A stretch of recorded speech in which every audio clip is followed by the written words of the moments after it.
Welcome to New Possibilities. I speak truth to power without fear. So I had to shut down the last hangout because a troll hopped on there and I didn't feel like dialoguing with possibilities. I speak truth to power without fear. So I had to shut down the last hangout. Yeah, so as I was saying, I had to shut down the last hangout because a troll hopped on the live stream and I didn't feel like dialoguing with that troll. That's somebody that I blocked multiple times. I blocked them on Twitter, blocked them on YouTube multiple times. So, I apologize for that. If people are interested in joining this dialogue, please let me know. If you're familiar, if I'm familiar with your channel, if I'm familiar with you, I will send you the link. You can just let me know in the chat, post your email address and I will email you the link to the hangout. So hopefully people come over here. A lot of people may not be aware of this, that I put a following live stream up. So hopefully people come over here.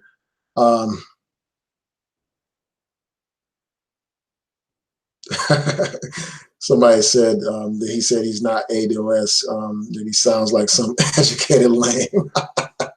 Yeah, I mean, he's not, I don't know. Yeah, I don't think he's ADOS, but I just don't rock with him. He's a troll. He says some outlandish, irrational type of things. And I really think that he's mentally unstable. So I don't deal with that guy, period. So I had to just shut that whole thing down. I didn't feel like dealing with that guy. So for people that are tuning in now, if you want to dialogue about some of the issues that I mentioned in my last live stream, please let me know and I will send you the link. All you have to do is post your email address and I'll be glad to send you the link right away. I noticed Psycho was on here. If he wanted to talk about any of these issues, yeah, just let me know and I'll send you the link, Psycho, if you're interested in chopping it up. Because I know you would take an issue with some of the things that I was saying or some of the things that people were saying in the chat. So if you're interested, just let me know. Yeah, that guy definitely is nutty. That's why I had to shut it down, because I wasn't about to dialogue with a crazy person. Yeah, because I can't mess with him, man. I can't mess with crazy people. I refuse to have a debate with somebody that's completely irrational. Yeah, so if y'all are interested in joining, just let me know. Just post your email address, and I'll be glad to debate or dialogue with you.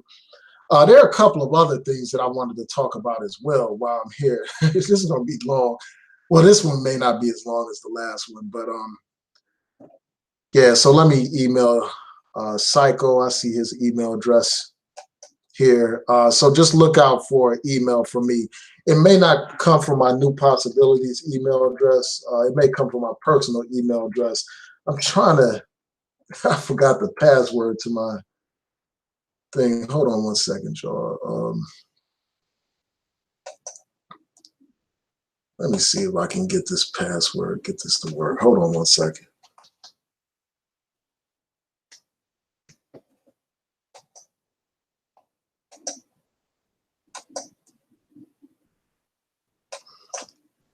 Okay, I'm not gonna hold y'all up too long.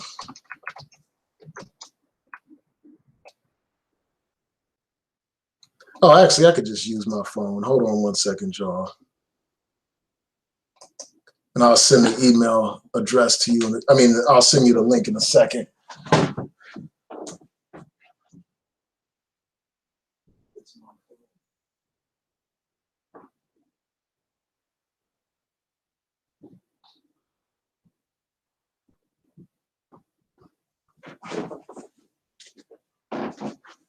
Yeah, so I'll send you the link in a second. Hopefully, just bear with me 1 second.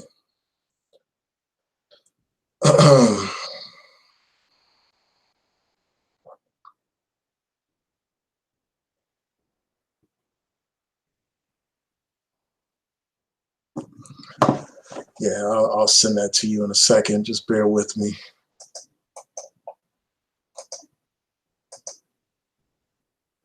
And if there's anybody else that's interested, like even people that who don't regularly post content, if you're interested in me, in joining this hangout, just let me know and I'll be glad to send you the link. Let me go back on my account.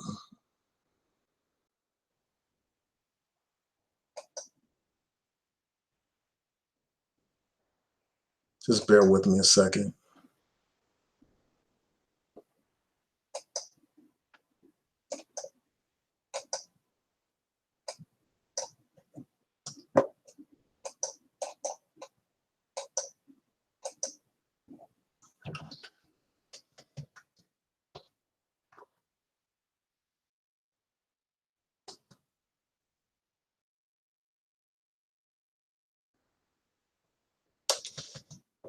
Hold on, y'all. Just bear with me a second.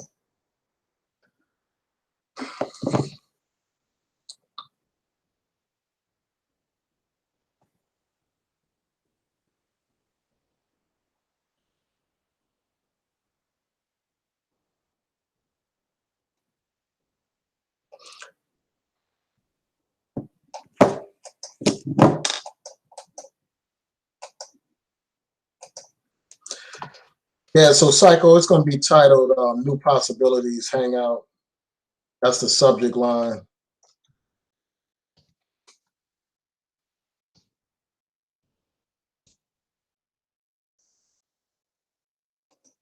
Just bear with me a second. Yeah, Elaine, you can email me. Yeah, you can email me your email address, and I'll put you on here.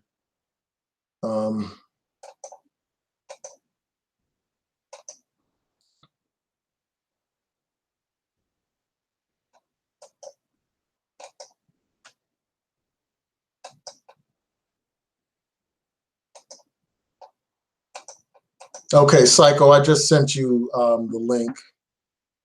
Let me see. Let me email. Yeah, so Elaine, if you email me, then I can email you the link.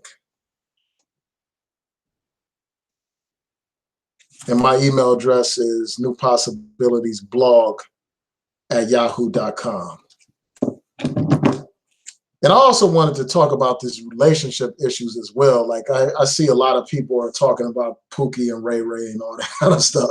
So I would be interested in hearing your take on it. I know that Psycho's done a couple of videos on this subject, on the Pookie and Ray Ray situation.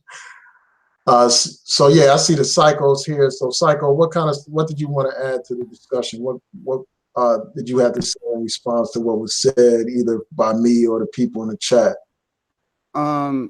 Yeah, I just want to, well, you know, with me, right? Like we've had these discussions about this and everything. And, I am not really, like somebody who actually is all the way in with ADOS as far as like you see, I don't have ADOS attached to my username like a lot of people do and everything else. Like, because it's certain loopholes and stuff in it that a little bit concerns for me. Like, on that level, but I choose not to speak out against it because, again, the core message for me, I know other people, depending on who you asking, ADOS means something different, according to who you asking. But for me, it's all about reparations, right? And I do know that in order for us to get reparations in this country, we are going to have to distinguish who is eligible for the reparations.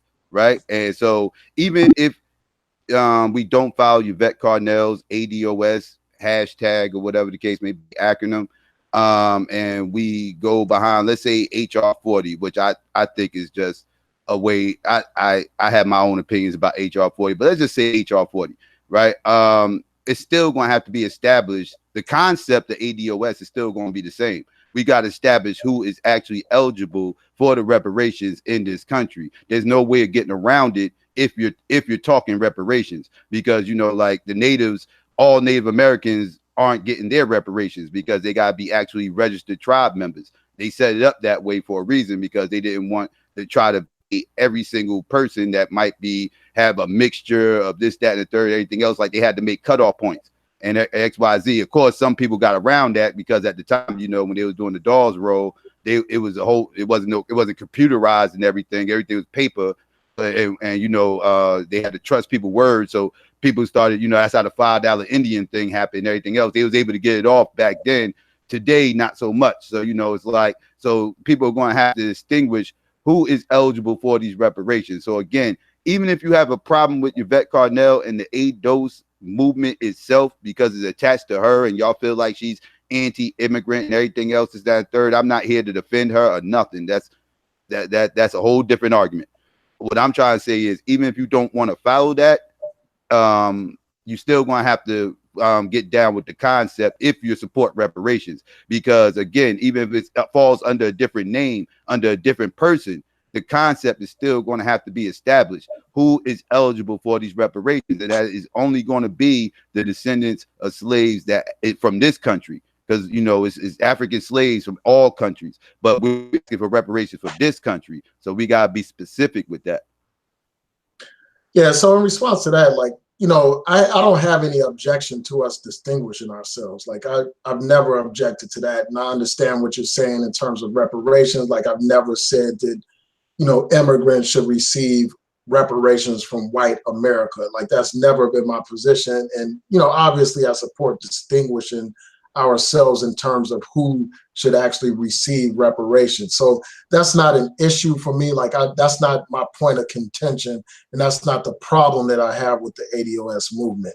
My problem is the anti-immigrant attitude of that movement. My problem is them scapegoating immigrants and blaming immigrants for our problem. And the thing is, like, you can't separate Yvette Carnell and Antonio Moore from the very movement that they founded.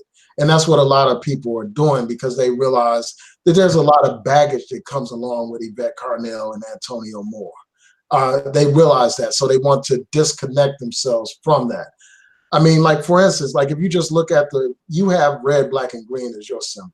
You know, those are the African liberation colors. Colors created by the brother Marcus Garvey. Like he's the one that popularized the red, black, and green. He's the one that gave us that flag, the symbol of black nationalism, a symbol of Pan-Africanism. The ADOS movement has discarded that flag. They have embraced the American flag and American identity. They have put America above any other definition of who we are as a people. Like they say, we don't have any connection to Africa. We're not African. And they condemn immigrants. They say that immigrants can't possibly represent the interests of black people, when in fact you have all these examples of black immigrants who have represented black people, supported black people, defended black people. Marcus Garvey being one of the prime examples, Kwame Ture being another example. We wouldn't even be using the term black power if it wasn't for Kwame Ture, a brother from Trinidad. I mean, nationalism wouldn't even be nowhere near as popular as it is today if it wasn't for a Jamaican immigrant, Marcus Garvey. And you have all these other examples of immigrants who have played a key role in our struggle for civil rights and human rights and black power and black liberation. But yet and still you have a movement, ADOS, that bashes and trashes immigrants and blames them for all of our problems. I mean, and that's why I have to reject that movement. That's why I have to condemn it. I have to call out the connections between Yvette Carnell and these white supremacists. She's a board member of this organization, Progressives for Immigration Reform, an organization that's funded by a damn white supremacist.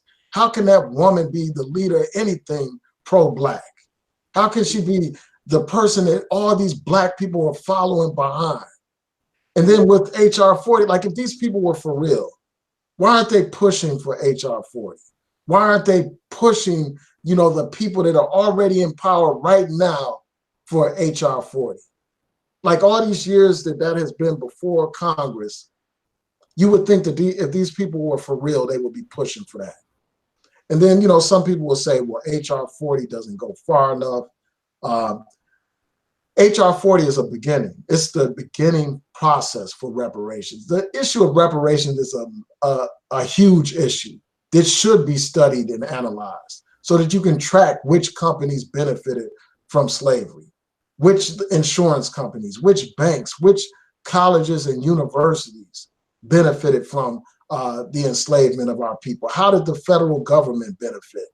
And who are the families that need to be compensated for the enslavement? All of those issues. And then like in terms of how these people should be compensated, how we should be compensated. That's a huge issue that needs to be studied.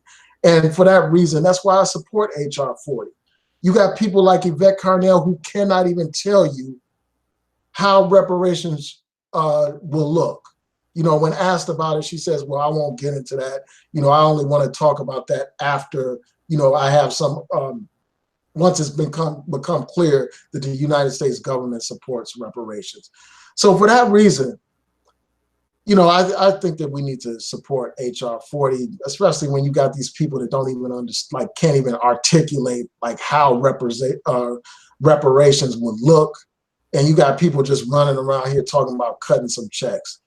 If these people were to cut some checks, like I said, time and time again, that money would be back in the hands of the white man, the same white man that people are complaining about. Just like when people get paid, their money is not recycled in the Black community.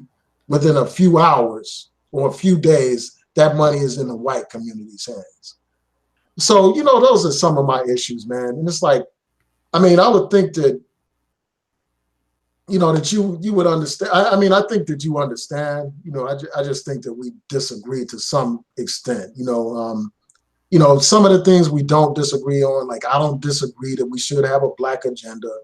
I don't disagree with that at all. I don't disagree with any of that stuff. Mm-hmm. But when it comes to this anti-immigrant thing, when it comes to disconnecting ourselves from Africa, when it comes to promoting this far-right agenda and low-key try to help Donald Trump get reelected, I got huge problems with that.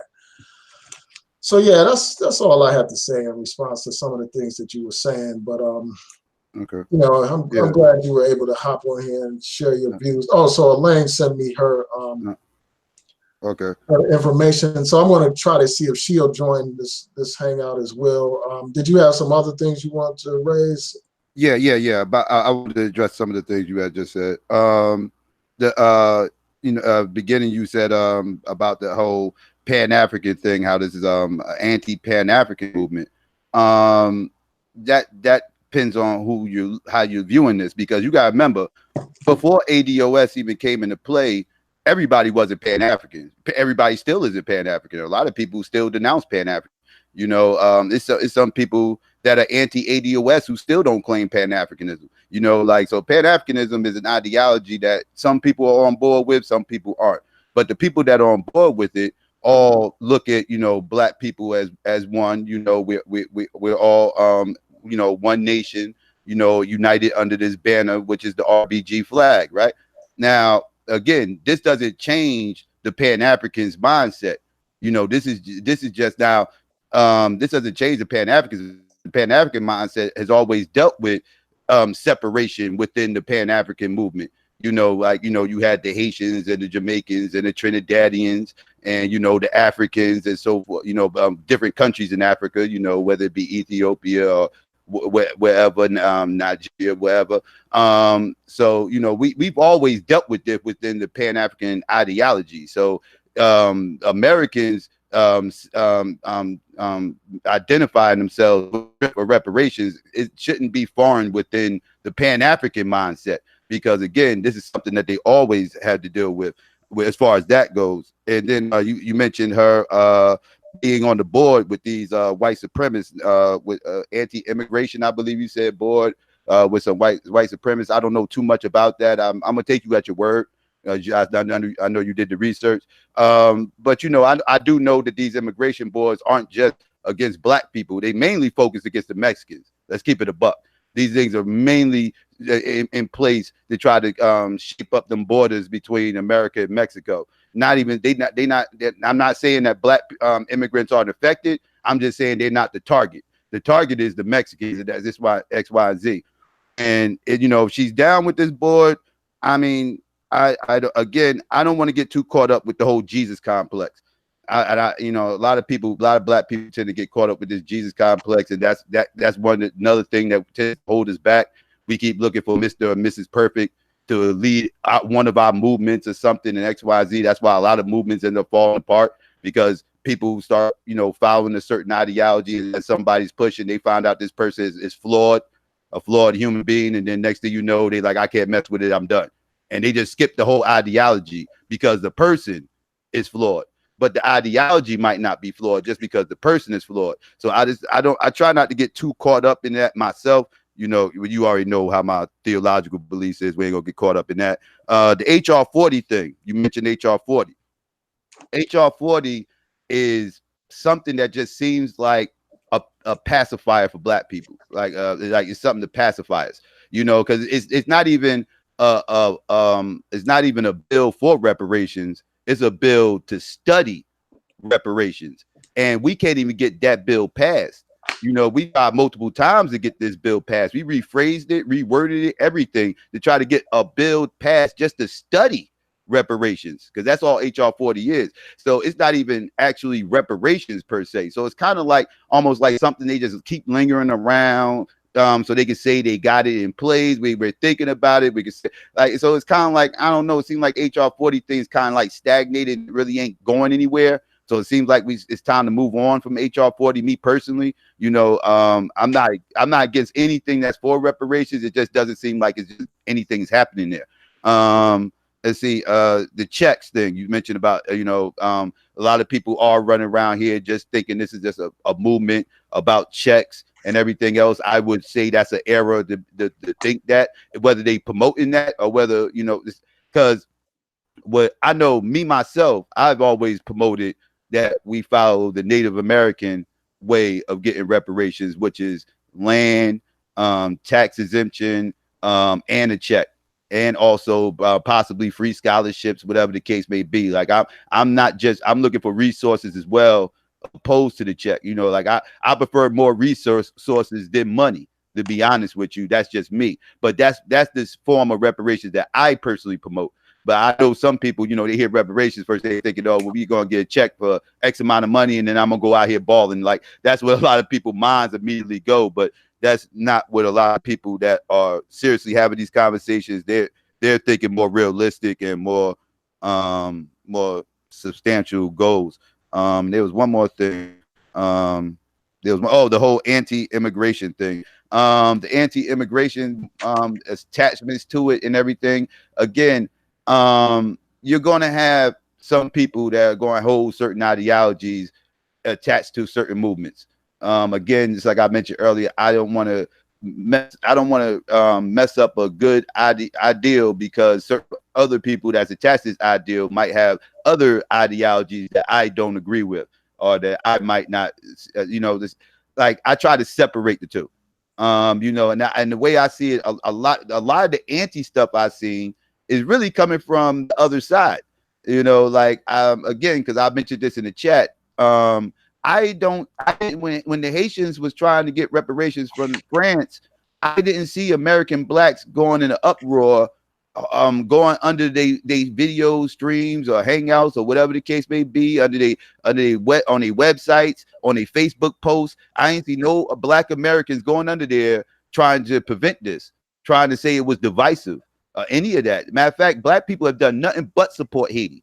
Well, Tariq Nasheed did a documentary. Black people went crazy. American black people went crazy to support that documentary. They love Haitian history. They embrace Haitian history. They very proud. It seemed like a black American is almost more proud of Haitian history than Haitians. No disrespect. I'm just saying, like 1804, people went nuts. You know, like, it was like, yo, and I'm not, you know, and I was proud. I'm proud of what the Haitians did out there in Haiti. You know, so, like, we have always supported other groups of blacks, you know, and it's just like, it's just, for me, it's just disappointing to see that when black Americans actually trying to get something accomplished for themselves for once, because we always thinking about everybody else. You can't name me a time in history where we wasn't thinking about other people. We support all types of movements. You can go to South Africa, the apartheid. You could go, like history will support me on this. Black Americans have always supported other black movements outside of this country. And it's just a little important to see we're not getting the same support. That's why I mentioned that comment earlier. It seems like sometimes Pan-Africanism is a one-way street. Yeah, so I want to respond to some of the things that you said. But before I do, I have to respond to this guy, Terrence Spencer. He said all of my arguments have been shut down. Obviously I disagree with that. I strongly disagree with that ridiculous characterization of what has happened here. But anyway, let me go into some of your comments. You were talking about like how, you were mentioning this whole thing about the anti-immigrant thing and talking about like her being on this board with this anti-immigrant group. And you basically said, well, most of these anti-immigrant groups are mainly focused on targeting Mexicans, instead of like black immigrants and stuff like that. The thing of the matter is, Yvette Carnell, like her focus is on these black immigrants. Like, that's what her primary focus is. She blames black immigrants for replacing us. She blames them for being pawns of white supremacy. She also says that, they are, sharpening, they come here to sharpen their knives and basically suggesting that they're backstabbers and stuff like that. They're here to work as agents of white supremacy and all these kind of things. Her rhetoric is anti-black immigrant. And, this anti-immigrant movement is not just about like Mexicans and stuff like that. These racists, these white nationalists, they fear the browning of America. That is why they are so against these immigrants. They fear what they call white genocide. That's why they go so hard on this anti-immigrant issue. And people like Yvette Carnell are doing nothing but helping these white supremacists in their anti-immigrant push. And it is no coincidence that that anti-immigrant rhetoric has crept its way up into that ADOS movement. What the hell does reparations have to do with anti-immigrant sentiment? For years, our people have been pushing for reparations without projecting any kind of hatred towards our immigrant brothers and sisters. You had Cobra for all these years pushing reparations. You can push reparations without demonizing and scapegoating immigrants. And that's the thing. You can push reparations without being a part of that ridiculous ADOS movement. That's the thing that people have to understand. Reparations and the ADOS movement are two separate things. Even though the reparations, movement is something, it's been going on for a long time. You have a situation where this ADOS movement is basically trying to hijack it, take over the agenda, distort the agenda, incorporate all this anti-immigrant sentiment, which is part of the reason why this stuff has happened. You have Yvette Carnell, who's a part of this board of this anti-immigrant group that's affiliated with these white supremacists. And the ties are clear. Like I have a video explaining like the connection between John Tanton and this organization that she sits on the board of. So it's like we can't brush that under the table. We can't negate that. Facts are actual facts. It is not a coincidence that this movement is anti-immigrant. The other thing is this, like, in terms of saying, well, this is a flawed person and, you shouldn't judge something based on the individual and stuff like that. You should judge it based on the ideology. This is not about judging Yvette Carnell as an individual. It's about the ideology, this anti-immigrant ideology that she's promoting, this anti-Pan-Africanist ideology that she's promoting. That's what it's about. This woman, it's not about like targeting her personally or criticizing her personally. And the reason why she becomes relevant is because she is the founder of the ideology. She is one of the founders of this movement. That's the reason why her name is brought up. That's the reason why she's entered this discussion. This anti-immigrant thing is a part of the ideology. You can't separate the ideology from this anti-immigrant sentiment. And that's why it has to be talked about. And, this issue as to whether or not HR 40 is here to pacify us, I'll address that in a second. But before I do so, I want to let Elaine Lloyd know that I sent you the link. I emailed you the link. So if you can access your email, it should be the subject line, New Possibilities Hangout. So you can access the link and join the panel discussion. But with respect to this HR 40 issue, I don't see it as some pacification. If it was some pacifier, they would have passed it. If it was some meaningless pacifier that really doesn't accomplish anything, they would have passed it a long time ago. If it was so meaningless, if it was just a pacifier. It paves the way for reparations. It lays down the groundwork for reparations, because you can't even talk about reparations without having a comprehensive study. If you have a comprehensive study that explains like what is the most effective way to give reparations to African Americans, if you have an effective study that explains like how these different businesses, whether we're talking about banking or insurance companies or educational institutions or the federal government, if you have a study that explains like how those institutions profited off the enslavement of our people, if you have all this laid out as a result of a comprehensive study, we will be in a better position to get some meaningful reparations. It is an important first step. And if these ADOS people were serious about passing any kind of legislation dealing with reparations, they would be pushing this hard. This has already gone to, Congress. Right now you have Sheila Jackson Lee, and then you also have some senators who say they support this. If I'm not mistaken, I think Cory Booker is one of the people that support this. Make this happen. If you really want to see reparations happen, why isn't, Yvette Carnell and Antonio Moore calling on their supporters to contact their Congress people right now, call their Congress people right now and get them to support HR 40. And for me, it just makes it abundantly clear that these people aren't serious about reparations. Because if you're serious, you understand that everything happens in stages. Like if we look at our civil rights, the basic civil rights that we enjoy today, it didn't happen overnight.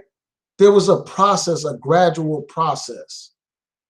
There was gradual laws passed. Like you had, for instance, Section 1981 passed before you had the Civil Rights Act passed. You had constitutional amendments passed before you had other civil rights passed. So everything happens in stages. Like they didn't just come into court saying, for instance, we need to get rid of Jim Crow. What they did is they said, well, okay, the law is separate but equal. Well, let's make these institutions equal. Let's go to court and prove that these institutions aren't equal and force the government to make them equal and to force them to eventually realize that separate will never be equal in the United States of America. So it's a gradual process, and the same is true with HR 40. And the reason why you talked about how it's stagnant, the reason why it's stagnant is because people haven't been pushing hard enough for it. These people are talking about reparations. If we put all of our effort behind making this a law, and we put our activism behind this, online activism, marching activism, boycotting type of activism, if we were to do that kind of stuff, then this would not be stagnant. It would become law. I'm sure of it if we put our effort behind it. But it's because we have this, this lack of engagement, this lack of actual involvement, and we just have like a passive type of mentality, many of us, a sit back and wait type of mentality. Let me sit online and sit on my chair type of mentality. That's the reason why this stuff remains stagnant. It's up to us to make it happen. I mean, the same type of energy that we devote to talking hours upon hours about issues in these videos, this is the same type of energy that we need to exert toward our elected officials to make sure that this issue is pushed and it actually becomes law. So you were talking about how you support, resources as opposed to cutting a check. And I understand that. I don't disagree with you on that point.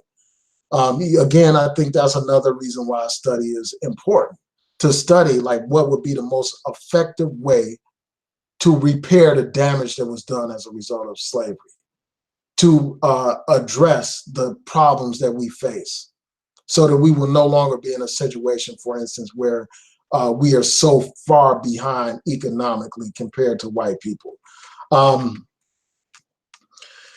And then, with respect to this issue about, about anti-immigrant sentiment, basically saying, well, immigrants are the ones that have the problem with us, as opposed to it being vice versa, like immigrants are the ones complaining about our quest for reparations and stuff like that. I don't see it. Like, I don't see immigrants saying, well, I oppose reparations. What I see immigrants talking about is they oppose the anti-immigrant rhetoric that you hear coming from Yvette Carnell and these other ADOS people. You know, the first thing that they want to do is attack people based on whether or not they have an immigrant in their family. That's how ridiculous this movement has gotten, as I pointed out earlier. They go to like your grandparents. They say, well, oh, one of his grandparents is an immigrant, so he can't speak on Black issues. Oh, you know, one of his relatives is an immigrant, so he can't talk about Black issues. And then all the other anti-immigrant things that I talked about before, like where they say, well, you know, immigrants are passive, you know, for instance, they're docile, they're pawns of white supremacy, they're complicit in white supremacy, they're here to replace us, they're taking jobs from us, they're taking spots in schools from us, and all this other stuff. That's not helpful. I mean, this ADOS movement is the one attacking the immigrants. It's not vice versa. So yeah, I just had to lay that out. I see that Elaine Lloyd mentioned that she wanted to join the panel. Hopefully you received the link to the live stream. So if you're interested in joining, feel free to join. Now, Terrence Spencer mentioned that people who are running for president are being forced to talk about HR 40. Yeah, I mean, and that's a positive thing that they are being forced to talk about it. But I don't see ADOS pushing that. Like, I don't see these ADOS people pushing them to talk about that issue. Guys, question though, like, isn't it on the people who are in charge of getting HR 40 pushed to do a better job promoting it? I mean, because to be honest with you, if most people, I'm willing to bet 80% of the people that know about HR 40 right now found out about it because of ADOS. So who is behind HR 40 and why is it just now starting to become mentioned amongst our circles? Because again, this is the old guard not understanding how the new world works. You know, this is a very social media it's a very social media heavy population we're living under right now. The last two presidents we had got elected solely because of social media. Obama and Trump, both of them won on social media. They both won their elections. That's how this thing works. That's how the world is now. And the people who are under HR 40, like a lot of the higher up elitists, Blacks in this country that's supposed to represent us, they are way out of touch. They are still trying to move like this is the 1960s, like this is the civil rights movement, and things are so far, they are so out of touch with how things work nowadays. And the people that understand this and grasp this concept, they're the ones who's moving forward, but they're not the ones who care about HR 40. They don't care about that. They happy that the people who are in charge of HR 40 is still stuck in this old mindset. We need to get these people and hold them accountable and make them push it a little bit harder. Because I do agree the study has to happen, right? The study does have to happen, but why hasn't this bill been passed? What's taking so long? It's just a study. You can't even get a study passed. This is my issue right now, especially when we had Obama in office. We just gonna say that we had Obama in office and we still couldn't get HR 40 passed with him in office. So it's like, again, we can't even get this thing studied. So we need to reevaluate how this thing is being done. One thing people can't say about ADOS is it has people talking, because now I hear people actually trying to hold Democrats' feet to the fire, which is something Black people normally don't do. Black people normally just vote Democrat, whatever is better than Republican. I'm just going to vote Democrat. Don't ask for nothing. Don't demand anything. So the Democrats they don't feel obligated to push HR 40 because you're still going to vote for them. Who cares? You're still going to vote for me, and I ain't got to give you anything. So why should they care? But now it's starting to be rumblings amongst Black people now. Now people are starting to preach about reparations. People start to demand reparations. People starting to actually hold these Democrats' feet to the fire, which is a good thing. Anything that's going to hold their feet to the fire, let them know we are here and we are not playing with our votes anymore. We want to start being smarter and more strategic with our votes. And this ain't me telling you people to jump over to be conservative, because as you know, I hate conservatives as well. I don't mess with either party. So I don't want people thinking this is right-wing conservative rhetoric. No, this is let's be smarter rhetoric. I'm not even saying don't vote Democrat. What I'm saying is don't vote Democrat for nothing. Don't vote Democrat and not force them to try to push these bills like HR 40. Make them promise you something. Let's get this, because like New Possibility said, and I agree, it's a process, but we ain't even got the process started yet. Can we at least break our necks to try to get this process started? You know, and then when I hear, so me getting triggered by the anti-ADOS people is pretty much me just seeing, it's me being triggered by another black movement that's actually trying to get get things in motion. Because again, I'm not even expecting them to say yes the first time around. Like we might not even live long enough to see reparations. But I would like for us to get starting point going, because this is about the future. I said that earlier too. Somebody insinuated that I don't care about future generations. No, actually, it's quite the opposite.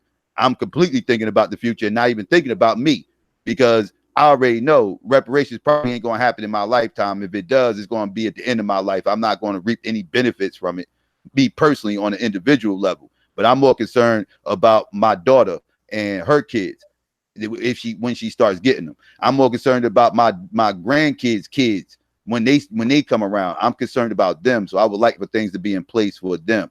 And I actually agree with Claude Anderson. Without reparations, we're always going to be stagnant in this country, and we're going to always be losing. We need reparations. We're old. This is not about handouts. I hear people speak about handouts also, which is also ridiculous.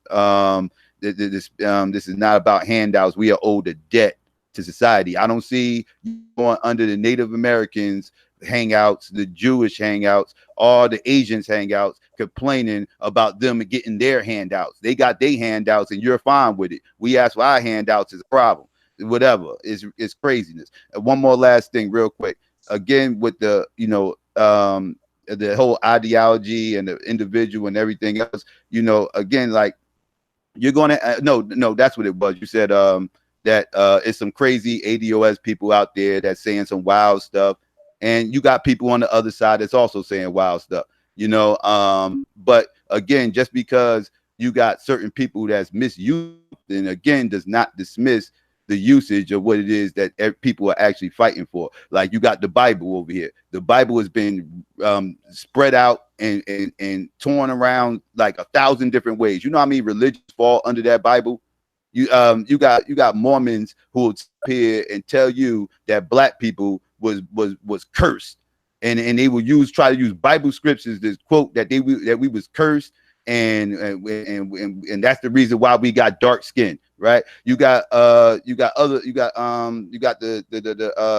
Jehovah's Witnesses. Jehovah's Witnesses take the Bible. They say Jesus ain't even Jesus. They say he's Michael the archangel. He wasn't even crucified on the cross. He was crucified on the stake, right? You got all these people that misuse the Bible, but other people don't drop the Bible because other people are misusing it. A Christian will not drop that Bible because somebody else believes that Jesus is Michael the archangel. A Hebrew is not going to drop that Bible because the Mormons believe all they craziness with Joseph Smith. But they still gonna hold that Bible even though they feel like other people are misusing it. Why can't we hold that concept when it comes to other things? That concept makes perfect sense when it comes to the Bible, but when it comes to other things, all of a sudden it's a disconnect there. And it's like, no, this person is bad, therefore the whole thing is messed up. It messes me up when I hear people not use that logic with the Bible, but they will use it with everything else. I just find that interesting, but I'm sorry, I'll pass the mic. Yeah, so I see that Elaine Lloyd has joined. So before I get to Elaine to see what she has to say, I want to just respond to some of the things that you said about, some of your comments. So one thing that you talked about is like how the old guard is out of touch in terms of social media, and I think that that's a valid point. Like, the other groups should be more savvy with social media to generate more attention around the issue of reparations. For instance, in Cobra and the other group that I mentioned, they could have done more to promote reparations through social media. So I don't disagree with that point at all. Um, somebody mentioned that ADOS is responsible for pushing HR 40. And I don't think that that's the case. I don't think that they are responsible for pushing HR 40 because they haven't even been publicly advocating for that. In fact, they've been critical of HR 40. They have been responsible for generating this recent discussion about reparations, and that's a good thing. Nobody would dispute that. No one would say that that's a bad thing or that they did not contribute to this recent discussion about reparations. But let's be clear, they're not the only ones who have sparked the discussion about reparations. You had Ta-Nehisi Coates, for instance, when he wrote his piece, The Case for Reparation, raising the issue, having a lot of politicians talking about it. In the 2016 election cycle, he's the one that helped generate the whole discussion about reparations. Because of his essay, people like Bernie Sanders were asked about reparations, and even people like Barack Obama were asked about reparations as well.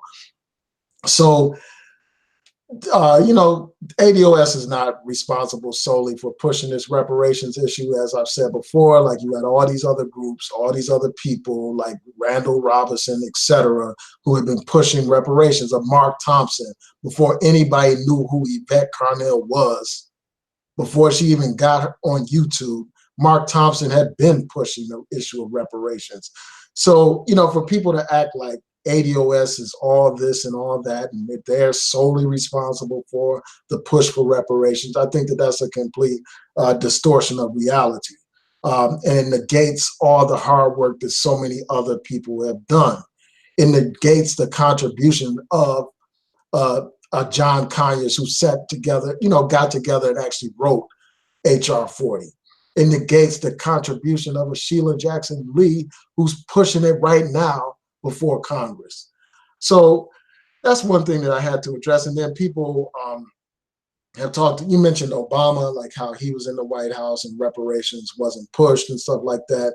And I think that that's a fair point. Like he could have supported reparations, but he did not support reparations. And I think that that was a missed opportunity. And I think that the Black community should have demanded that he support reparations. I definitely agree with that. But let's be clear, like even if Obama supported reparations, you still have Congress that opposed him on everything. Like, they opposed a lot of his agenda. So even if he did support reparations, it would have still been an uphill battle. Now, your whole point about reparations as a handout, like how people are characterizing that as a handout, I agree with your point on that. Like reparations is not a handout. It's compensation for our people's enslavement. It's compensation for us being enslaved for hundreds of years, being subjected to one of the worst forms of oppression ever created by man. So I agree with you on that point. It's not a handout. And there were a couple of other things that, let me see if there's some other points that I wanted to raise. No, I think that's about it. So I'm going to give Elaine Lloyd a chance to say what you had to say. Thanks for joining the Hangout. I truly appreciate it. It's great to actually see you on the Hangout. I see you in the chat room a lot. All So what right, did you have to say to peace. add? What did you want to add to the discussion? All right, peace. Can y'all hear me okay? Yeah, we can hear you. Okay, so first, I don't know if you know, so I'm gonna say it to everybody in the chat. I know Psycho knows, but I wouldn't be considered ADOS since my parents aren't from here, aren't born here. Um, but like, what I want to say to Psycho's point, he's talking about like how he wants to separate of Yvette Carnell and Antonio Moore from the whole ADOS thing. But it's not like the same analogy you did with the Bible, because with the Bible, there's people misusing the Bible. It's not the person who created it who's misusing it. And like, I don't really believe that they're fighting for reparations. I don't think that's their main point, because it's not like there's any actual bill other than HR 40, which is just to research it, to do reparations. So all that heavy anti-immigrant stuff that they're doing is not really needed right now. If that was their main thing, they don't need to be doing that right now. They talk about that more than how to get reparations. They're not proposing anything at all. They're just saying we don't want the people who are in ADOS getting stuff, but no one's giving shit. So it doesn't make sense to be all anti-immigrant and try to deny that Yvette Carnell is a Trump supporting anti-immigrant person and be like, well, let's separate her from the movement because nobody did that for Black Lives Matter. Like they came out and they were like pro-gay, and it was like Black Lives Matter is canceled. We don't support them. But the leader of a new movement is who she is, and everybody's like, nah, she's not part of it. Let's ignore that. Mhm. It doesn't even make sense. Well, the Black Lives Matter thing, like, well, when Black Lives Matter started attaching the gay stuff and the feminism stuff and all the other little SJW nonsense, when they did that, that was the agenda changing. Like, you know, like if the ADS agenda changes away from reparations, most people will leave it alone. You know, because the reason why most people are attaching themselves to this it's not about being anti-immigrant. Like I understand people saying that Yvette Carnell is anti-immigrant. That may very well be true. I'm not here to defend her. You know, that's something else. It's like one of the main things, even on their website. It's like the immigrants are doing this. We don't want the immigrants getting this. Because I went to the website that Renee talked about, and it's Mhm. anti-immigrant first, and then on the side it's a little bit of reparations. But they're not actually fighting for reparations. Like before we start saying this person's grandma's not from here, so they don't count, and you can't talk about us black people because you're not black enough. Before you start doing that shit, and you actually be proposing something for reparations, and why aren't they going after the Republicans? I think that's a good point that New Possibilities brings up about them not going after Republicans saying cut a check. It's not about reparations. That's not their thing. They're doing that to get black people on board, but they're not really fighting for that. Yeah. Well, I again, I like I said, the whole right wing, whether or not she's a Trump supporter, I've heard conflicting stories about that. I don't know that. I don't know. That one, I ain't gonna argue that either because that's not my fight because like I don't attach myself to parties. But and the immigrant thing, y'all got a leg to stand on with that again. She may very well be anti-immigrant because I've heard her say some questionable things myself. That I don't necessarily agree with, especially a Pan-African position. But there's a lot of people that hold that Pan-African position, that anti-Pan-African position, I should say. I deal with that all the time. I spend time arguing with people about that on a daily basis, about the anti-Pan-African ideologies or whatever. But that Before doesn't mean I won't work ADOS? with. But that, yeah, oh But she's yeah, pushing it to the forefront. I didn't hear people going against yeah. people like Umar Johnson, even with his whole being accused of fraud thing until ADOS. Most of the time when people are talking smack and they talking negative about the quote unquote hoteps, they are talking about Pan-Africans. They're talking about Pan-Africans. That's what they're talking about mainly. When they talking this hotep stuff and they using it as a derogatory term, they are talking down about Pan-Africans. So yeah, so you know, you heard this sentiment way before ADOS was even a thing. So you know, like I said, so this this anti Pan-African thing it's always been a thing, but that doesn't mean I wouldn't work with a person because they had that sentiment. If I felt like it was for the greater good, they just don't agree with my ideology as far as Pan-Africanism go. Okay, fine, whatever. Are you about working for something tangible though? That's where I've always been at with it. So for me, coming from the way my thought process is, I have no issue separating the two, but a lot of people don't want to separate the two and they want to keep it the same. So, you know, I think that's where the disconnect is. Yeah, so I wanted to respond to that real briefly. That's the point that I forgot to respond to, and I'm glad Elaine Lloyd just brought that up. And that's this whole thing of your analysis about the Bible, your comparison to the Bible type of situation where you have all these different interpretations of the same book. I don't think that analogy applies here, as she was pointing out, because it's like here we have a situation where we're not talking about different interpretations of the same thing. We're talking about the person that actually wrote the thing, where, that's why her opinion matters, because it's not just some Joe Blow that happens to have an opinion about the ADOS movement. We're talking about the founder of the movement, the creator of the ideology. So what she thinks matters because she is the one that created the ideology. She is the one that defines the ideology. And you have all these other people just basically trying to disconnect from that fact.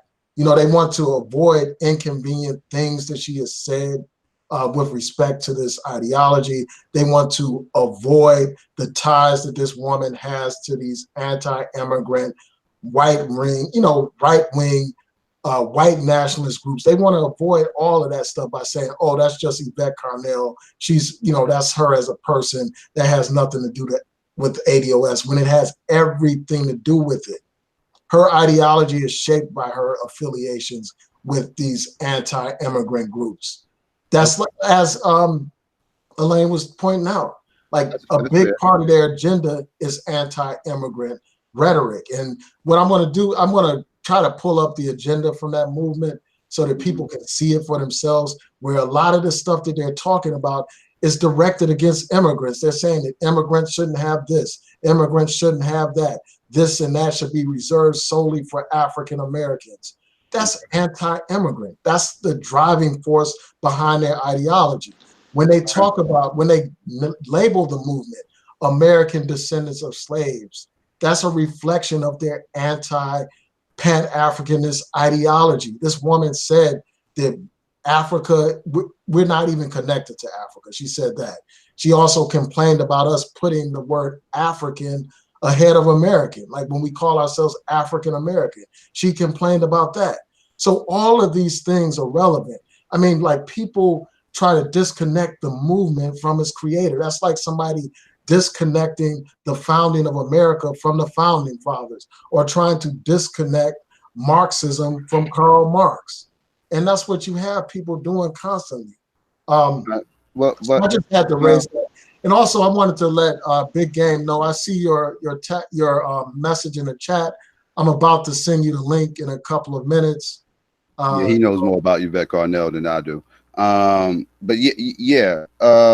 real quick, the HR 40 thing. Wait, I was going to say something about the HR 40. Let me touch Obama real quick. The whole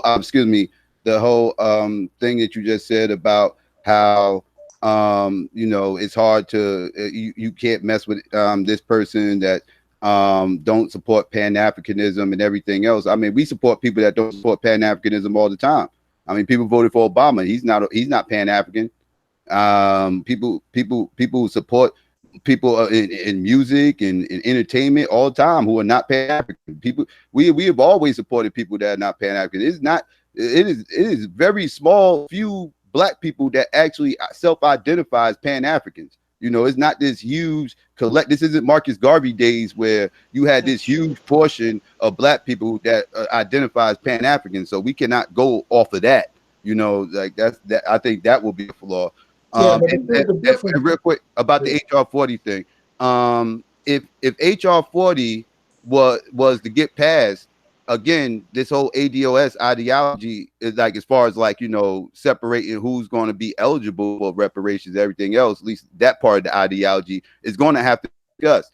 Are you going to have these same sentiments then, or are you going to be fine when HR 40 comes out with their own version of ADOS that isn't anti-immigrant, but is actually self-identifying direct descendants from this country?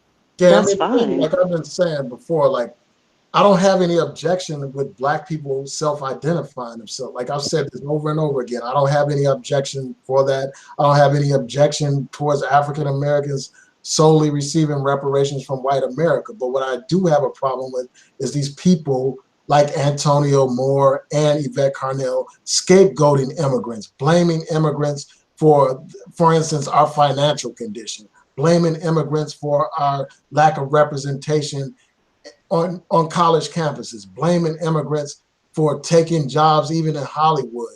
I mean, it gets to be so utterly ridiculous. And then, she's not the only one though. Like, it's not just her and the other co-founder. There's the ADOS thing going against us. They're like, don't marry people who are ADOS. They can't talk and all this kind of stuff. Yeah, and then also it's like this whole, you mentioned the whole thing about like how we support a lot of people that don't support Pan-Africanism, like we'll support a Barack Obama or all these other Black people and stuff like that. there's a difference between supporting some things that people do, like for instance, supporting like Obama's Brothers Keeper program, and then just, he's not out here pretending to be like some pro-black activist. So that's the one thing that has to be distinguished. Here you have a situation, her ideology is against Pan-Africanism. That's the thing. Her ideology is against Pan-Africanism. So I can't support that ideology. I can't, of course, like if they're going to have some campaign to call your senator and your congressman to get behind HR 40, of course, I would join that effort. I would join those calls and all that kind of stuff, but I can't be a part of that movement. I can support them on the things that we agree on, but I'm going to call them out every time on these things that we disagree on.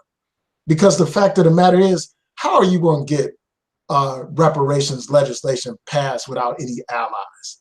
Explain that to me. The African-American community only makes up 13% of the US population.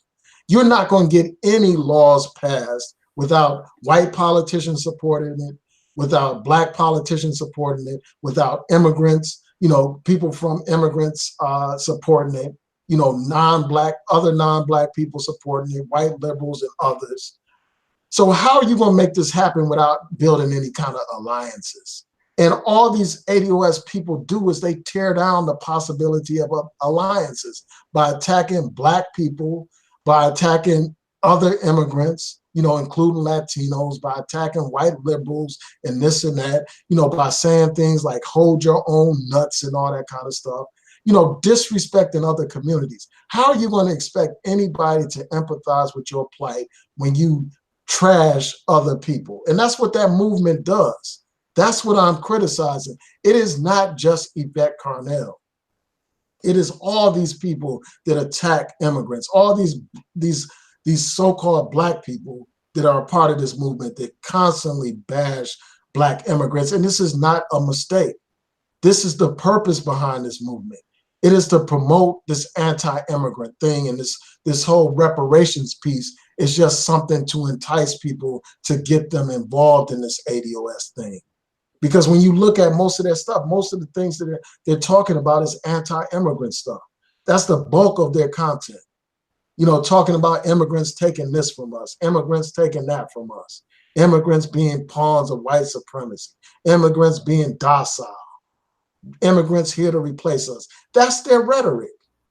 And then you got this Yvette Carnell echoing white nationalist talking points, talking about blood and soil.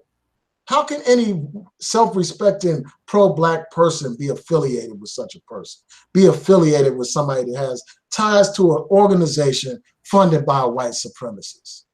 This stuff cannot be ignored, and I will speak out against it every single time. I don't care how many people want to thumbs this video down. I don't care how many of these bots and drones and dummies come here trying to attack me. I'm going to condemn that every time. And there's no way that you can separate this ideology from this woman. You can't separate it from her. That's like trying to separate the head from the body, or the heart from the body, or something like that. So yeah, that's what I have to say. Elaine, you have anything to add? Okay, I don't understand why everybody tries to pretend that the whole movement isn't anti-immigrant, and you guys talk about it as if immigrants are like, it's no longer white supremacy or the white man who has anything to do with what's going on with black people. It's the black immigrants, right? It's the reason they have a hard time getting a business loan or get higher interest rates because of their race. That's because of the immigrants now. It's not because of white people. We're trying to join with the white people and be like, let's get rid of these immigrants. They are the problem. That doesn't make any sense. It's like you got tired of talking about white supremacy or trying to fight it or educate people who were lost on it and just like, you know what? I give up on that. I'm just going to focus on other people who were at my level or lower, and I'm going to feel like I'm doing something when I bash immigrants. That doesn't make sense. And I'm for reparations. Like, even though I know, like, I wouldn't get it. No immigrants are saying, hey, we deserve reparations too. They're just saying, why does it matter if black immigrants are here or any other immigrants for that matter? Like, it doesn't matter. Like, why does it matter if Umar Johnson has an immigrant grandparent? That's weird.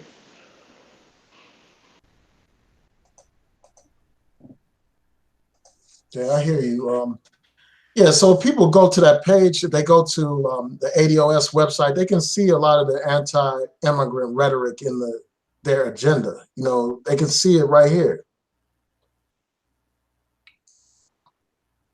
You know, and what I'll do is I'm going to read from this. I'm going to share my screen so that people can see this, so they can know that this is not some figment of my imagination.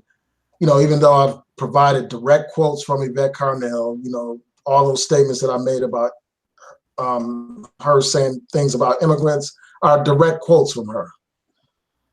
So here you see the agenda.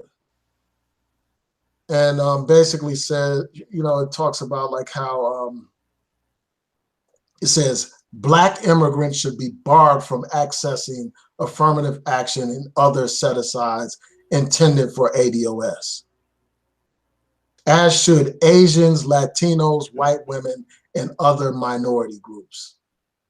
This is what their agenda says. This is the top thing this is at the very top of their agenda. Then they talk about how once affirmative action is streamlined as a government program only and specifically for ADOS, the program should be fully reinstituted. So here they're talking about like benefits only being designated for African Americans, you know, immigrants not being able to take advantage of these opportunities and stuff.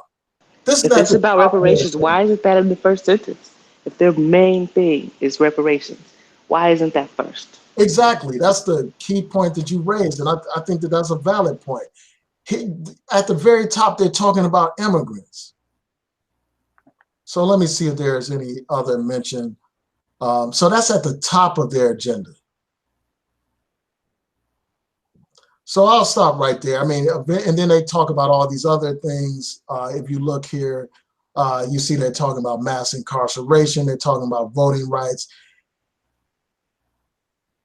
And then you also have her, like as Talib Kweli pointed out in his article, as I was pointing out, they heap praise upon Ronald Reagan while disrespecting President Obama. See, right here it says, former President Ronald Reagan committed to strengthen the capacity of historically Black colleges and universities to provide quality education in Executive Order 12320. And then it talked about how Obama undermined it, you know, those particular, for instance, changes to plus loan requirements, etc. So you have him in this very agenda of theirs. They're criticizing Obama, the first Black president, and they're heaping praise upon this right-wing Republican Ronald Reagan. And that's, you know, that's another example why people question the legitimacy of this movement. They question what it's about. So they're talking about all these things, you know, education, affirmative action. They're talking about set-aside programs, mass incarceration, HBCUs, and those things are very important without a doubt.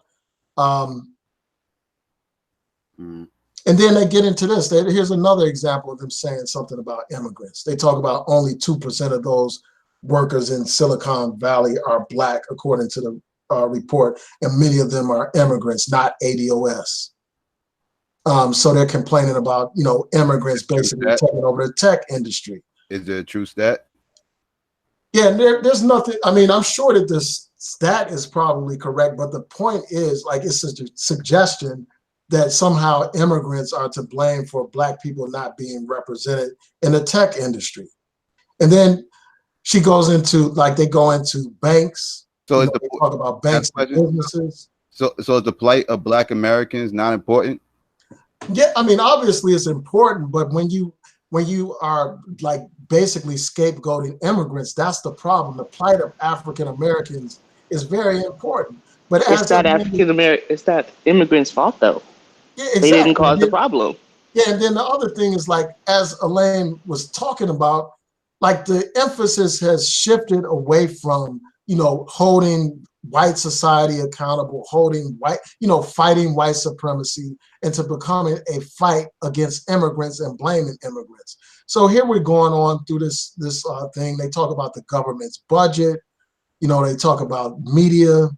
They're talking about Wall Street, healthcare, and then at the very bottom, as Elaine was pointing out, and as Talib Kweli pointed out, they mentioned HR 40.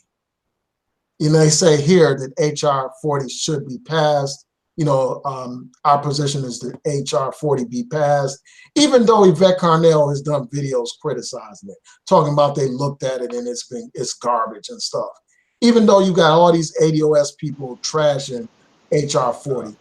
If their movement is about reparations, why isn't this at the top? If that's their primary objective, why is this way at the bottom? No intelligent person writes any kind of proposal that way, with their main thing at the bottom. No one does that. I hear you. Can I hop in? Yeah, real quick before you do. I just to respond to what y'all was saying earlier about how immigrants aren't against reparations and they aren't one put. They aren't. I heard a lot of rhetoric that displayed Americans saying to immigrants, "Well, we got a dude in the chat who's been going ham on us, telling us we need to pick ourselves up by the bootstraps. Americans are lazy, saying we're descendants of smokers." This is a non-ADOS immigrant, descendant of immigrants, by the way, who said his parents came here, busted their ass, and we are asking for free shit. This is right here in the chat. So I'm just letting you know this is the type of rhetoric, and it's not just him. This is the type of rhetoric Black Americans have been hearing since this whole ADOS thing popped off. And this is where. So I don't like this whole sentiment making it seem like this is just Black Americans attacking immigrants, because I'm telling you, this is what we've been hearing. Not one time did I get up here disparaging immigrants once, and all I'm getting is all this crap in the chat talking about how I'm descendant of this and everything else. Not one time I say anything anti-immigrant. I actually said I don't support that anti-immigrant sentiment that they over there doing. But this is what I'm getting in return, though. So this is what I'm saying. Like, so we are being attacked. Let's not get it twisted. There are people over there who are acting crazy, who are talking very crazy, who are actually making Yvette Carnell and them look like Nostradamus, because they are actually proving what Yvette Carnell is actually insinuating, which is that we're by ourselves, that other Blacks don't have our backs. And you got people in the chat who are acting just like that. So I'm just saying. Yeah, so far, like, I haven't seen the comments that you're talking about. I'll check them out, and I'm not going to get on here and pretend like there haven't been immigrants who have said derogatory things about African Americans. I'm not going to say that. I'm not pretending that that's the case. So let's be clear about that. Like, I actually did a video, I think it was over a year ago, about a Nigerian immigrant, who, for instance, who basically said Black people are lazy and we complain about racism too much. So you do have immigrants that have anti-African American viewpoints. I'm not going to deny that. And just as you have African Americans that hate immigrants and stuff. And I think that we should be moving beyond that kind of hatred and be trying to unite and build with one another instead of dividing ourselves and allowing our oppressor to continue to oppress us. And I think that we need to go to the root cause of this division. I mean, at the end of the day, we've been programmed by the same person to hate each other. They've been programmed and indoctrinated to believe that we're lazy through the media, to believe that we're criminals and all that kind of stuff. And we've been programmed to believe certain things about people from Africa and from the Caribbean. And instead of us fighting each other, we need to fight our common enemy. We need to be uniting and working together. And you will not have reparations without Black unity, number one, and without unity with other communities outside of the Black community. So yeah, I mean, I hear what you're saying, and I'm not saying that there aren't people that have negative things to say about African Americans, but I think that overall, like, a lot of the vitriol that I see online is primarily these ADOS people attacking immigrants, doing video. And it's not just Yvette Carnell, it's these other people.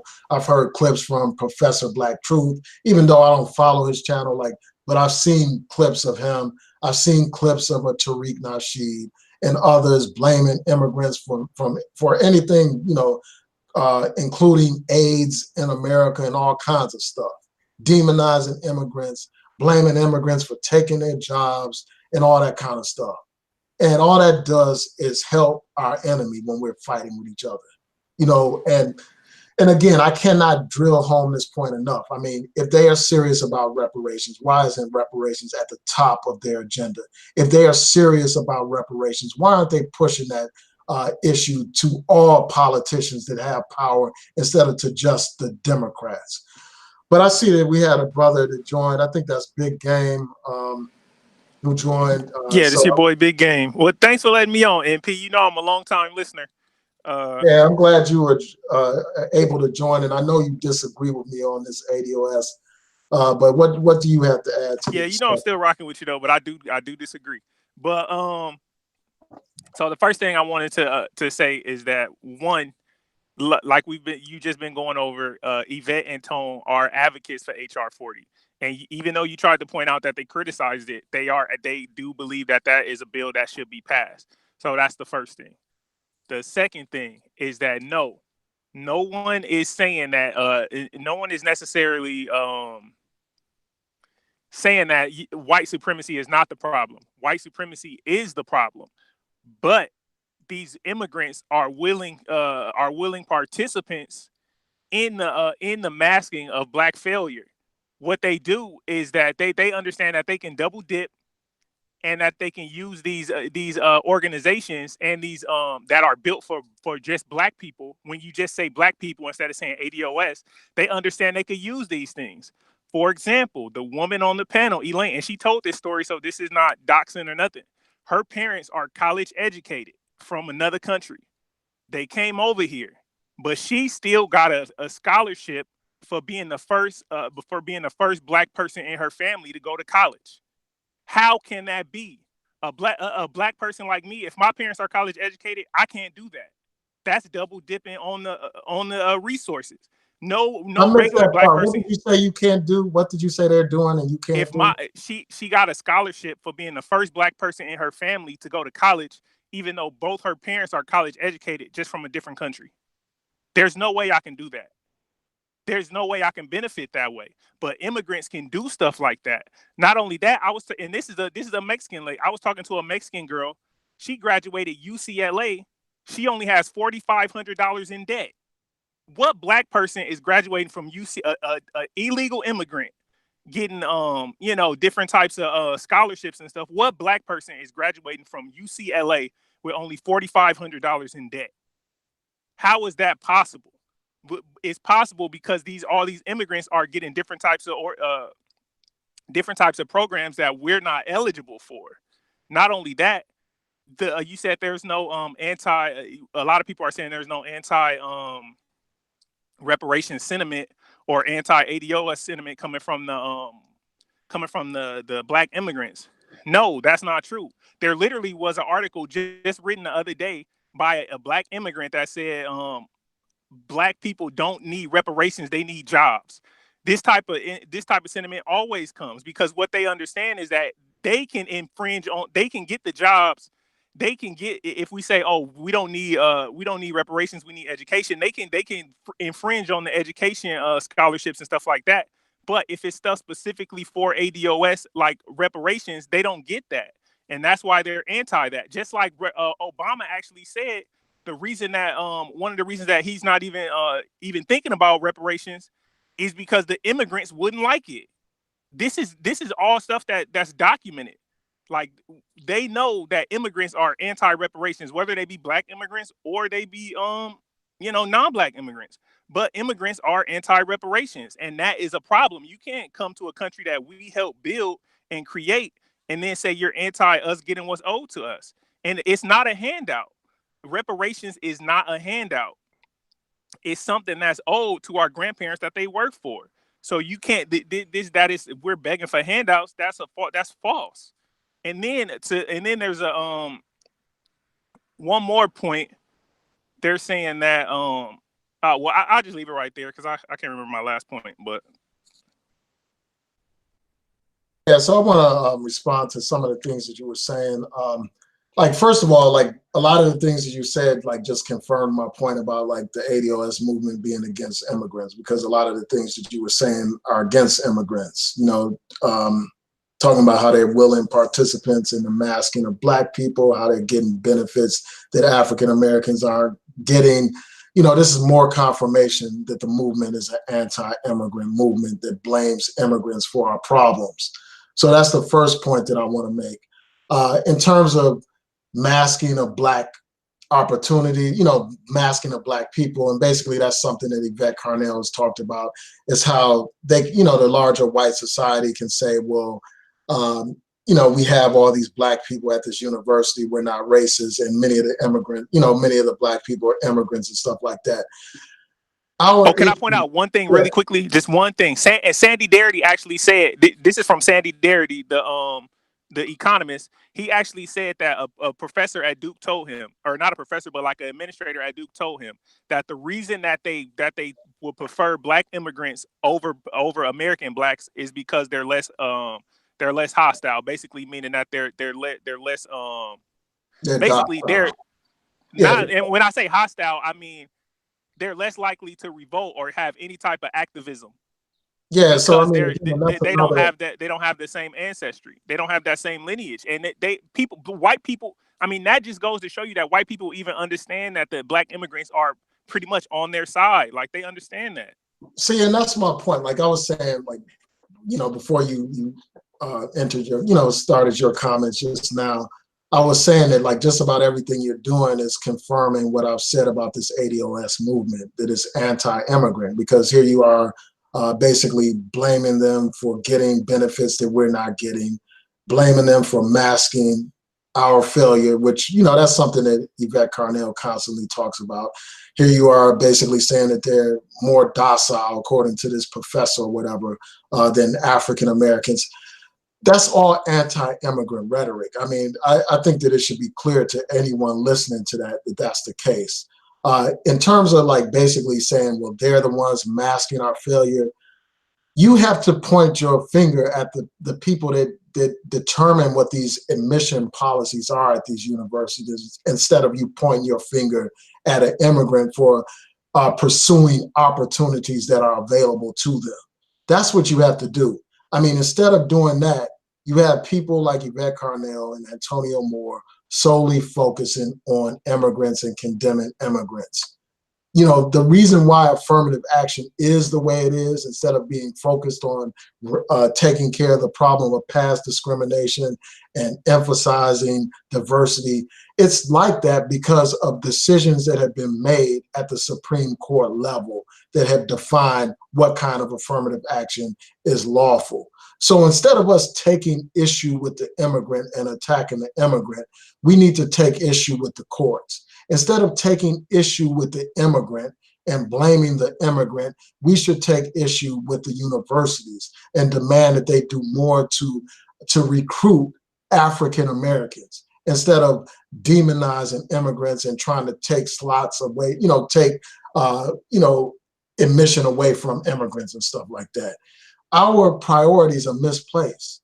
You know, our focus is misdirected. We should be focusing on the system that has put us in this situation, instead of blaming the immigrant for our situation. Now, in terms, you mentioned an article that somebody wrote talking about we don't need reparations, we need jobs. Now, I would really want to know the source of that article and read it for myself. And, you know, one article from one person doesn't mean that like most immigrants are against reparations. Like I haven't seen like any kind of massive movement here on YouTube where you have immigrants saying black Americans shouldn't receive reparations. Even the people that are critical of the ADOS movement aren't saying that kind of stuff. They're not saying that we shouldn't get reparations. Now, in terms of your statements about Obama saying that he's not for reparations because many immigrants would be against that, I have to see the source for that. I know that Obama didn't support reparations, and that's something that, you know, I disagree with him on, obviously. That's something that I would criticize him for. You know, I criticize him for not supporting reparations. There's no reason why the first black president should not support reparations. So I'm critical of his position on that. But in terms of like him saying that he doesn't support it because immigrants don't support it, I would need to see the source for that information. I need to see where that comes from so I can read it for myself. And, it is disappointing that Obama would not support reparations. That's a great disappointment. But I'm, again, not somebody that will judge a candidate just based on one issue. And, I'm not a one issue voter. I'm not going to say, well, for instance, I won't support a Democrat, a candidate for presidency, just because they're not cutting checks right now or supporting cutting checks for reparations right now, if I agree with other things on their agenda that are beneficial to the Black community. For instance, if they have a plan to deal with failing schools in the Black community, or they have a plan to deal with racial profiling and police brutality, or they have a plan to deal with the crisis in Flint in terms of the water crisis, or if they have plans to deal with economic disparities in our community, if they have all these other initiatives that are beneficial to our community, I'm not going to throw them in the trash and give Donald Trump an opportunity to be reelected over that one single issue. I'm not going to do it. And I think that that's one of the problems. And that's the huge problem that I have with this movement. One of many problems I have with it, that they are only focused on these Democratic candidates. They're putting Democrats in a situation. I'll just make this last point, then I'll let everybody else chime in.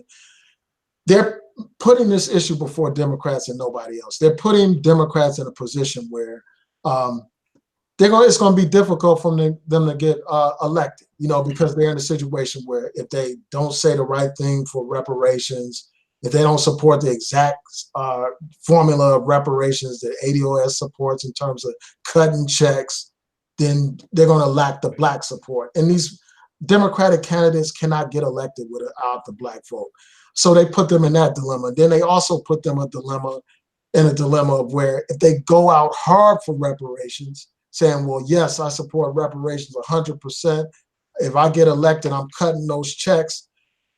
That kind of candidate will not get elected in a nationwide election. It will be very difficult for them to be elected. So what you end up with is a situation where Donald Trump gets reelected, a man who doesn't give a damn about affirmative action, much less some reparations. Okay. So, real quick. Everybody else can chime in. Yeah, real quick. The whole reparations thing and okay, if Donald Trump came out and said, I support HR 40, I just need y'all to vote for me, people still wouldn't go for HR 40 because people are more pro party than they are pro Black. That's the problem with a lot of our people. Our people straight associate pro Black with being a Democrat. That's why people are holding Democrats' feet to the fire, by the way, is because of this ideology. Now, it makes no sense for us to hold the Republicans' feet to the fire. What are we going to say to the Republicans? Oh, well, if y'all don't support reparations, we're not going to vote for you. Well, they don't care if we don't vote for them because that's not what gets them in office. Our vote don't get them in office. Other people vote get them in office. The Democrats need our vote. The Democrats are the ones that lean heavy on our vote, so they're the ones who we can actually pressure. So that's why the pressure is on the Democrats. It makes more sense to pressure them than to try to pressure the Republicans who can give a damn about our vote to begin with. And again, I really would like to know if Donald Trump said, I'm all for HR 40, would you vote for Donald Trump next election? Nah, he's a liar. He's told like 500,000 lies in what? But if a Republican who's not a liar said it, then I'd be like, maybe, maybe. If they were with healthcare too. I hear you. And And just real quick. Well, I'll give. Go, and I just want to bring up another point. The point that I wanted to make earlier, is that for some reason we're always beholden to the stance that we have to help all Black people.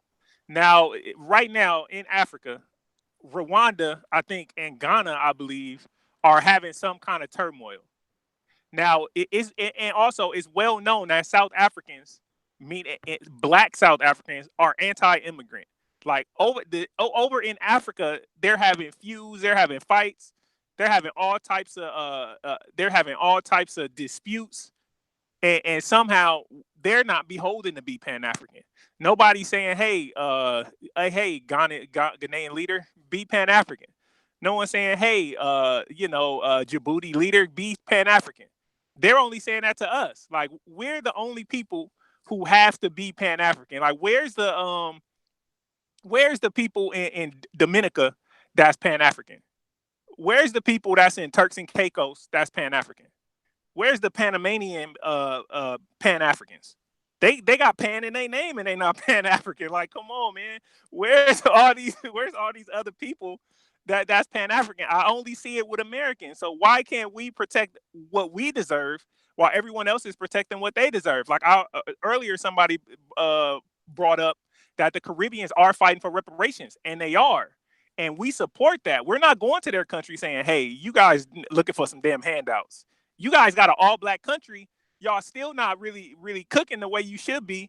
And we not attacking y'all. We not going over to their countries and saying, hey, we need you to we need to be able to have access to whatever you guys have access to. They're only saying that to us. So it's like, come on, man. Like, why are we the only ones who have to take that stance? All right, so let me respond to some of the things that were said. First, I want to respond to what Psycho was saying about how it makes sense for ADOS to only focus on Democrats.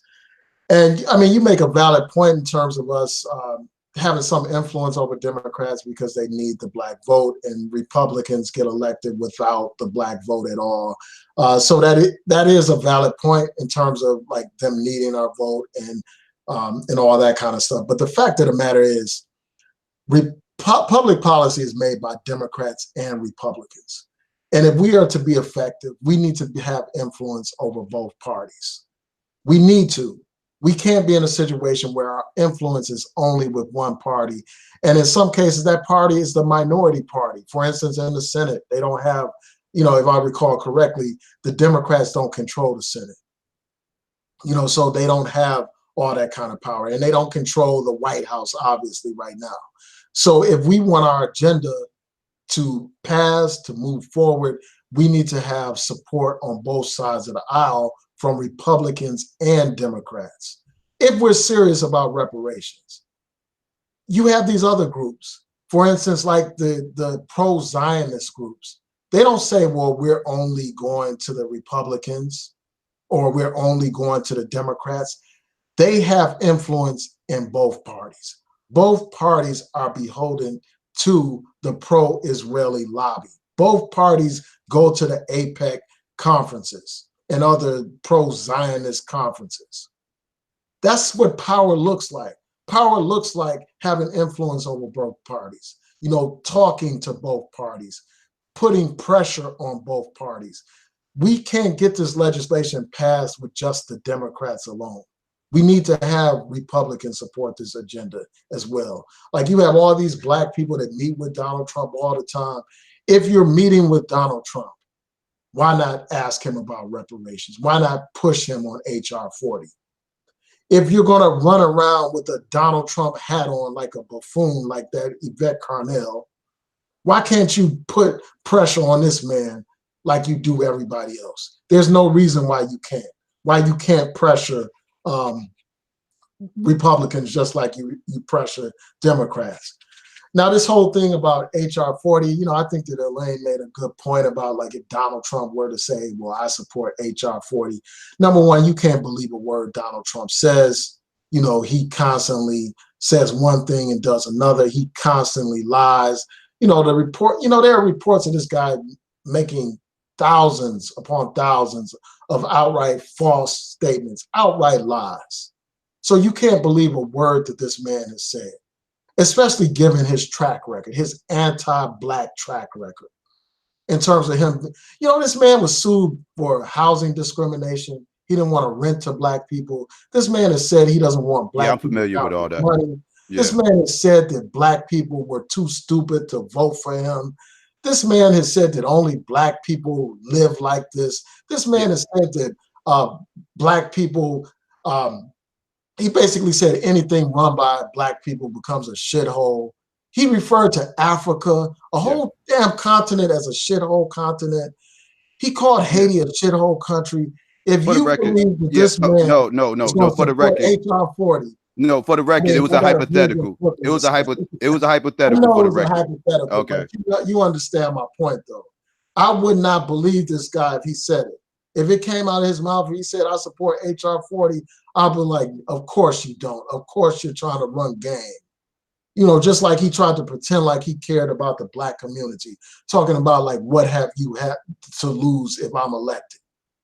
You know, and then he brings around these token Negroes, these mediocre Negroes, these mammies and, you know, uncles and all that kind of stuff around him to make it seem like he cares about some black issues. That man has proven time and time again, he don't give a damn about black people and black issues. So I wouldn't believe a word that comes from his mouth. Now, I want to address what Big Game was saying. Now, Big Game said, we're beholden to these other, you know, other groups of black people. We're trying to help them and stuff like that. And basically you were saying like how in South Africa, they have anti-immigrant sentiment there. And again, that's something that Yvette Carnell has said. Like a lot of these things that you're saying are word for word things that have come from her mouth. She cited that Pan-African, you know, in her Pan-Africanism video. She had the video footage or pictures from South Africa of black South Africans attacking African immigrants from other parts of the continent to bring home the point that there is no Pan-Africanism, that is one-sided and all that kind of stuff. And you basically said, well, who's holding these other groups accountable? Who's calling them to be Pan-Africanists? First of all, like most of the Pan-African organizations in the world are outside of the United States. Many of them are in Africa. You have a Pan-Africanist group in South Africa called the Pan-Africanist Congress of Azania that was at the forefront of the anti-apartheid movement and is still doing work today in South Africa. So you do have Pan-African groups in Africa saying that people should be uniting, that African people should unite. I mean, some of the most prominent Pan-Africanists in our history are from the continent, like a Kwame Nkrumah, like a Soko Toure, like a Patrice Lumumba, like a Thomas Sankara. And many of these people, they were assassinated or overthrown because of their strong Pan-Africanist stance. They don't want, our enemies don't want us to have a Pan-Africanist perspective. They don't want it. They want us to remain divided and defeated. Because as long as Africa is as long as Africa is not united, just like as long as black people in America aren't united, we will continue to be in the same condition that we see today. What harm is there in us trying to unify with our brothers and sisters and work with our brothers and sisters from the Caribbean and from Africa and from Europe? There's only power that we can gain from that. We have nothing to lose, as many have said, but our chains. So why are we fighting with each other? Why are we promoting an ideology that has us fighting each other instead of fighting our actual enemy? That's the question that I have. All right, hold on.